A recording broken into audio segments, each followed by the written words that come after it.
Daniela Ordóñez Neira, estudiante de la carrera de Psicología, modalidad en línea C1, perteneciente al grupo número 7 de trabajo. En esta ocasión voy a dar una breve definición de lo que es el trastorno cognitivo. Se conoce que este es aquel que se encarga del estudio del deterioro de la memoria, mismo que se encuentra influenciado por varios factores biológicos, psicológicos y sociales. En esta patología se encuentran inmersas dos etapas, como son el deterioro benigno, que es aquel que se caracteriza por tener lapsus de olvido de determinadas situaciones, objetos o cosas, pero que asimismo tiene la capacidad de recobrar memoria o de recordar en cuestión de minutos. A diferencia del deterioro maligno, que es un agente presente en la memoria, especialmente en personas adultas, de manera permanente. De aquí se conocen los diferentes trastornos cognitivos y neuropsiquiátricos como son el Parkinson, Alzheimer, entre otros, en donde muchas de las veces el individuo que lo posee no es capaz de percibir los síntomas o manifestaciones de estas patologías, pero que sí lo nota el entorno que lo rodea, por sus constantes cambios de conducta, impulso, falta de sueños, entre otros factores influyentes. Se conoce también que existen tres fases del deterioro cognitivo, como la primera fase, que es el deterioro cognitivo propio de la edad, en donde empieza o aparece a partir de los 40. Buenas noches, mi nombre es Ángela Morán Atipara. Hoy les vengo a hablar de los signos y síntomas de la amnesia. La amnesia implica la pérdida de la memoria, ejemplificando hechos, información y vivencias. Por otro lado, los individuos con amnesia acostumbran saber quiénes son. No obstante, tienen la posibilidad de tener problemas para integrar información nueva y para crear nuevos recuerdos. La amnesia podría ser el efecto de un daño en la zona del cerebro que son fundamentales para el procesamiento de los recuerdos. A diferencia de un episodio pasajero de pérdida de la memoria, la amnesia podría ser persistente. No existe un procedimiento específico para la amnesia. Sin embargo, las técnicas para reforzar la memoria y la ayuda psicológica tienen la posibilidad de contribuir a los individuos con amnesia y a sus familias a enfrentarlos. Los síntomas. Los siguientes son las características primordiales de la amnesia. Complejidad para aprender información nueva desde el inicio de la amnesia, que es la amnesia anterógrada. Y complejidad para rememorar eventos previos e información que solía ser familiar, es la amnesia retrógrada. Uno de los signos adicionales, de acuerdo con la causa de la amnesia, e indicios tienen la posibilidad de ser los próximos. Recuerdos erróneos, que es la confabulación, así sea enteramente inventadas o compuestas de recuerdos. Genuinos, fuera del sitio, en el tiempo. Otro sería la confusión o desorientación. Gracias. Sobre los síntomas de la amnesia, ya que en el primer punto podemos observar que se caracterizan por discontinuación de la conciencia, la memoria, emociones, la percepción, la representación corporal, el control motor y la conducta, ya que se puede considerar como la incapacidad de recuperar toda esta información almacenada en la memoria, ya que todo esto de aquí fue provocado por un hecho traumático. La amnesia impide que la expresión normal, emocional, detiene esa parte cognitiva, generando otro tipo de conductas, ya que esto conlleva a una disminución puede ser de la parte social, en la parte laboral y otras áreas importantes de la persona. En el segundo punto podemos observar que está ligada a los acontecimientos traumáticos, pérdida de la memoria general o parcial. Bueno, en este punto se puede decir que la amnesia es psicógena y se encuentra relacionada con este tipo de eventos o acontecimientos traumáticos de lo que la conciencia escapa. En el tercer punto observamos que los síntomas no justificados por causa orgánica. En este punto podemos decir que puede ser por una lesión cerebral o una epilepsia temporal. En el cuarto punto tenemos que los tipos de amnesia pueden ser localizada, la selectiva, la generalizada y la sistemática. En lo que conlleva la localizada es cuando, y en los síntomas, es cuando el individuo tiene ciertos vacíos y no puede recordar un periodo específico, ya que se encuentra vinculado a este evento traumático. En la selectiva podemos decir que la persona recuerda algunos momentos de estas experiencias. En la generalizada se puede decir que la persona olvida la totalidad de sus recuerdos, ya sean estos recuerdos presentes o los recuerdos pasados. Ya, en la sistemática podemos decir que la persona pierde la memoria, ya que los recuerdos están vinculados a ciertas áreas determinadas de desempeños o también pueden estar relacionadas a la parte interpersonal como puede ser la familia. Muchas gracias.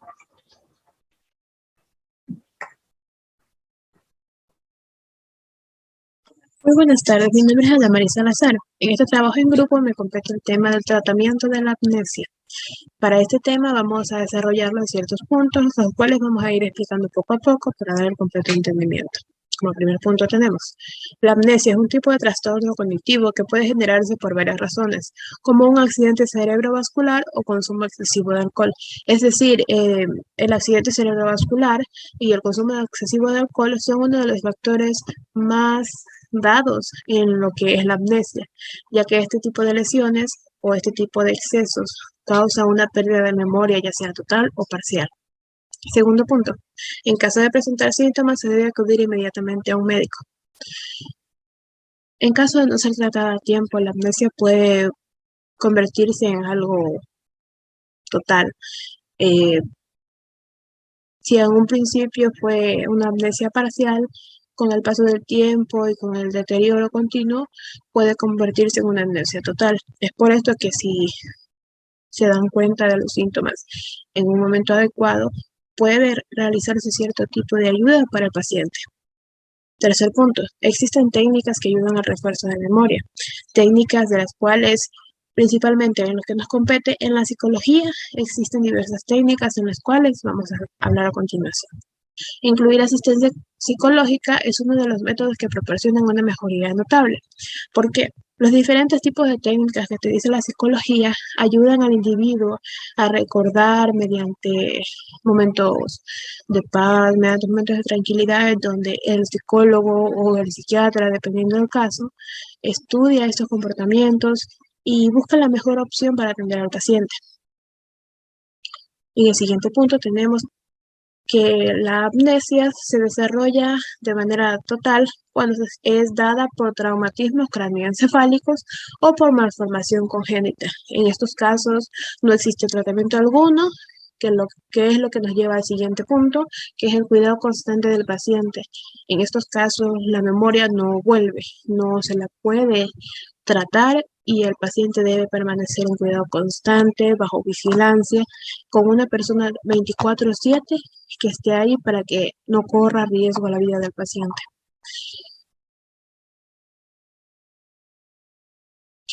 Como siguiente punto tenemos lo que es la amnesia global transitoria.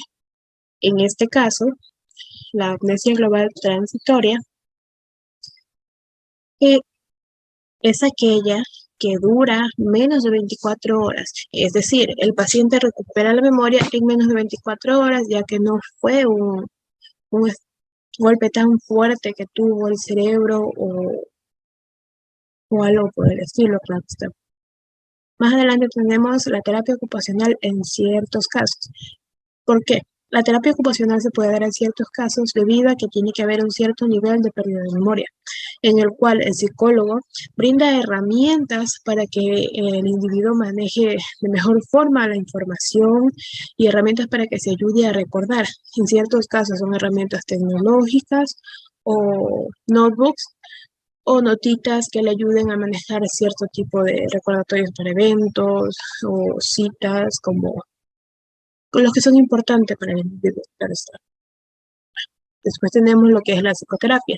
La psicoterapia se da en ciertos casos en donde la amnesia es dada por algún trauma o trastorno psicológico, como es la amnesia lacunar. Este tipo de amnesia se da porque el individuo asocia ese tipo de amnesia con un momento traumático o un episodio traumático, lo que su cerebro reacciona al borrar estos recuerdos. Mediante la psicoterapia, la persona puede recordar, ya sea poco a poco o dependiendo del tipo de tratamiento que le administre el psicólogo. También tenemos lo que es la amnesia disociativa, donde el paciente no recuerda cosas de su persona. Asimismo, en este tipo de amnesia se da la psicoterapia, que es lo que llevará a un mejor desenvolvimiento del paciente para que pueda recuperarse más rápido, para que tome en sí en cuenta todas las opciones que tiene. Y además de esto, es muy importante, como lo vemos en el último punto, el apoyo emocional, ya sea familiares o amigos que se mantienen cerca del paciente. ¿Por qué? Porque podrá haber momentos en que el paciente no tenga total razón de lo que está haciendo, entonces él no puede recordar. Bueno, vamos a hablar de la disglosia. Una de las principales conductas de comunicación bilingüe es el lenguaje oral. Cabe indicar que no es la única forma de comunicación. Al desarrollar una buena comprensión lingüística, desarrolla también el crecimiento personal y la autoestima. Para que el lenguaje sea óptimo, intervienen órganos y estructuras. Por ejemplo, tenemos la producción y la percepción. En la producción podemos ver que el sistema central pues, es el SNC, donde surge el deseo y la necesidad y se programa la acción. También tenemos los órganos bucofonotorios, donde se recibe la orden y se ejecuta la acción. En lo que es en cuanto a la percepción, podemos ver que aquí interviene el aparato auditivo, donde se reciben los sonidos. También en el SNC, donde los sonidos cobran sentido y posibilitan la comprensión. Estos trastornos del lenguaje se llama disglosia, donde intervienen órganos que trabajan las articulaciones de los sonidos y el habla. Las causas pueden ser varias. Una de ellas, tal vez la parálisis, puede dificultar el habla y desarrollar la disglosia, que dificulta el lenguaje. Entre las principales alteraciones orgánicas tenemos, por ejemplo, las malformaciones congénitas, tenemos trastornos del crecimiento, parálisis periféricas, lesiones orofaciales, extirpaciones quirúrgicas, órganos periféricos, labio leporino. Buenas noches, mi nombre es Giovanni Solarte y voy a hablar sobre los signos y síntomas de la disglosia. Dentro de los síntomas de la disglosia podemos distinguir dos tipos de sintomatología. Por un lado, la sintomatología nuclear y por otro lado, la sintomatología asociada. La sintomatología nuclear. Esta sintomatología central es descrita por una alteración de la articulación de diferentes fonemas y esto se debe a cierto tipo de malformaciones anatómicas de los órganos periféricos en donde están implicados el habla y de origen neurológico central. La sintomatología asociada. Esta sintomatología asociada a la disglosia son la presencia de rinofonías que se las considera como cambios de la voz secundarias a lesiones en las cavidades de la resonancia. Se describen diferentes trastornos psicológicos consecuentes a la problemática del habla, por ejemplo, que la persona con este trastorno presente rechazo al hablar. Además, este tipo de trastorno puede presentarse asociado a retraso escolar, dificultades en la lectoescritura, dificultades en la fluidez normal del habla y además hipoacusias, que es específicamente en fisura palatina, y otros problemas que afectan con las estancias largas en los hospitales. También se describe la falta de estimulación adecuada a su nivel de desarrollo y la creencia errónea de que la disglosia viene unida inevitablemente con un retraso intelectual.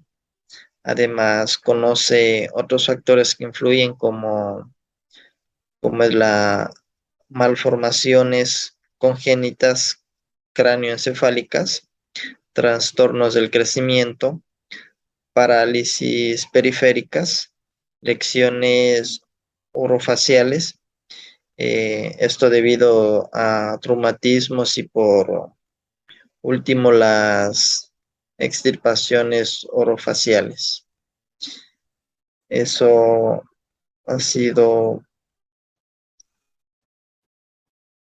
La disglosia. Hablaremos de los signos y síntomas de las diglosias, de las dos principales diglosias que se conocen, la diglosia labial y la diglosia palatal. Los signos generales de la diglosia pueden ser problemas respiratorios o al momento de la deglución y problemas en la mordida.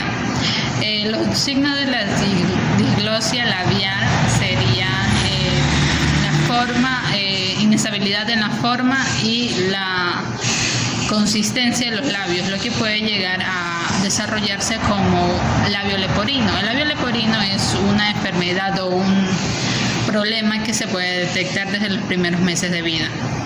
Las diglosias palatales es aquella que la afección está localizada en las articulaciones de los sonidos, lo que significa que puede ser en el paladar o el velo del paladar. Los síntomas de las diglosias en general serían dificultad en el funcionamiento lingüístico sin presentar señales de déficit intelectual. Puede tener alteraciones en el momento de hablar o escuchar, pero sin presentar problemas neurológicos. Un síntoma notorio en la diglosia labial es el impedimento al momento de pronunciar ciertas palabras que tengan la vocal O o la U. Palabras que tengan o necesiten fuerza labial al momento de la correcta pronunciación. Un síntoma de la diglosia palatal sería un pequeño golpeteo en el glotis y ronquidos de la faringe, y al momento de pronunciar palabras con la P, la K o la T. Gracias. Janina Montesinos Solórzano, estudiante de la carrera de Psicología en línea. Paralelo C. De acuerdo con la información, para llevar a cabo el tratamiento de las diglosias es necesario hacer una evaluación completa, lo posible, en la que realice una exploración exhaustiva de los órganos bucofonatorios. La diglosia es una de las técnicas más empleadas en la terapia micofuncional. El conjunto de procedimientos de las técnicas utilizadas en la corrección del desequilibrio muscular orofacial, creación de un nuevo comportamiento muscular normal, reducción de los hábitos nocivos y mejoramiento de la estética del paciente.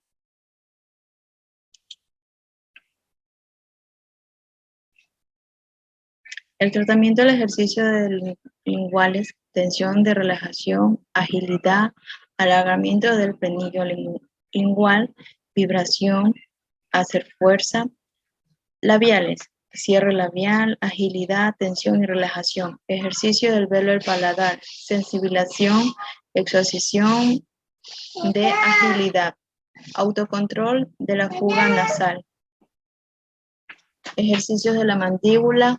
El tratamiento no solo trabaja en la rehabilitación de los órganos fonoarticulatorios, como la lengua, los huesos maxilares, la dentición del velo del paladar, los labios, y también trabaja